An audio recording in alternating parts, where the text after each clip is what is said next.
एक युवक के हाथ पर अजीब सी परतदार चमड़ी निकल आई थी। वह रोज उन परतों को खुरच कर बारीक पाउडर बना लेता था। अनजाने में उसने कुछ चौंकाने वाला खोज लिया। जब वह पाउडर सूप में गिरता तो ढेर सारे ग्राहक उस दुकान की ओर खींचे चले आते थे। लेकिन वह लड़का किसी को भी यह बात बताने की हिम्मत नहीं जुटा पाया। हर बार जब वह तीखा सूप बनाता तो उसमें थोड़ा सा वही पाउडर डाल देता ताकि स्वाद और बढ़ जाए। सिर्फ 1 महीने में उसने होटल को 3 मिलियन कमा कर दे दिए। हालांकि जिस दिन वेतन दिया जाता था मालिकन ने सारा श्रेय मिशेलिन शेफ को दे दिया। यहाँ तक कि वह उसकी तीखी सूप की आलोचना करती थी, कहती थी कि इससे रेस्तरां का स्तर गिरता है। उसने बिना बताए उसके वेतन से 500 यूरो काट लिए। उसका मूल वेतन 2500 यूरो था। रहने और बिजली का खर्च काट लिया गया, इसलिए उसे सिर्फ 2000 यूरो ही मिले।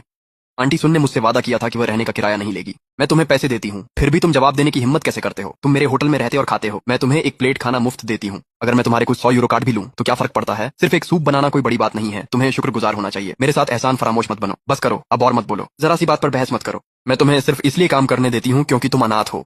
अगर ऐसा नहीं होता तो मैं तुम्हें रसोई से निकाल देती। लेकिन अंकल सुन, जो सूप मैं बनाता हूँ बहुत से लोग सिर्फ उसे चखने के लिए आते हैं। तुम्हें उस साधारण सूप का जिक्र करने की हिम्मत कैसे हुई?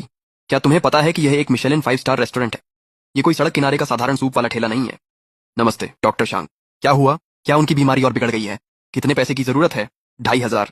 ठीक है, मैं जल्दी से पैसे का इंतजाम करता हूँ। अंकल सुन, आंटी सुन, मेरी बहन अस्पताल में है और उसे तुरंत पैसे की जरूरत है।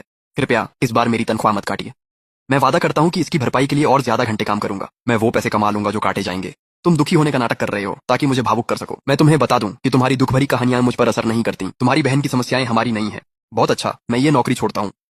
मैंने शुरुआत में 1000 यूरो जमा किए थे। मेरा पैसा वापस करो और मैं अभी चला जाऊंगा। बिल्कुल ठीक, जो चाहो करो। अगर तुम अपनी मर्जी से जाते हो तो तुम्हारा पूरा डिपॉजिट जब्त हो जाएगा और तुम कोई दावा नहीं कर सकते। तुम लोग मेरे साथ इतने बेरहम कैसे हो सकते हो? यहाँ तक कि तुम लोग मेरा जमा किया हुआ डिपॉजिट भी रख लेते हो। मैं जब चाहूं पैसे रख सकता हूं, तो क्या? अगर तुम्हें मंजूर नहीं है तो उपभोक्ता कार्यालय में मेरी शिकायत कर दो। ठीक है, मैं वो सब याद रखूंगा जो तुम लोगों ने मेरे साथ किया है। अब तो मुझे वो डिपॉजिट भी नहीं चाहिए। बस उम्मीद करता हूँ कि बाद में तुम्हें पछताना ना पड़े। तुम्हारी धमकियां मुझे बिल्कुल नहीं डराती। मैं देखना चाहता हूँ कि तुम एक साधारण सूप बनाने वाले हमसे बदला लेने के लिए क्या कर सकते हो। तुम्हें तो ये भी नहीं पता कि तुम कहाँ खड़े हो।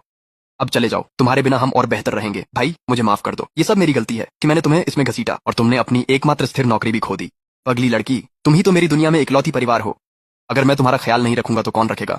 ऐसी बुरी बातें मत सोचो। तुम्हारी बीमारी जरूर ठीक हो जाएगी। अस्पताल में आराम से रहो। मैं तुम्हें एक बात वादा करता हूँ, एक दिन हम इस घर से बाहर निकलेंगे। हम एक बड़े घर में रहेंगे जिसमें बड़ी बड़ी खिड़कियां और हीटर होगा। दादा दादी, माँ बाप, मैं पूरी तरह से नाकाम रहा हूँ। मैंने शियोनियन को भी अपने साथ दुख झेलने पर मजबूर कर दिया। अब से मैं हमारे परिवार की तीखी सूप की रेसिपी सबको बताऊंगा। मैं पैसे कमाऊंगा ताकि अपनी बहन का इलाज करा सकूं। मैं उन सभी लोगों को गहराई से पछताने पर मजबूर कर दूंगा जिन्होंने हमें नीचा दिखाया और बुरा बर्ताव किया। तीखी सूप की आत्मा उसके बेस शोरबे में होती है। इसे ताजा भेड़ और गाय के मांस से तैयार करना चाहिए। मैं कम गुणवत्ता वाले मशरूम, गुलदाउदी या ग्लूटेन भी नहीं खरीद सकता। और जहां तक ग्लूटेन के लिए आटे की बात है, केवल उच्च गुणवत्ता वाला आटा ही लचीला बनावट देता है। लेकिन मेरी जेब में सिर्फ 100 यूरो हैं। मुझे हर एक सामग्री पर बचत करनी होगी। क्या तुम शियाओचेन नहीं हो?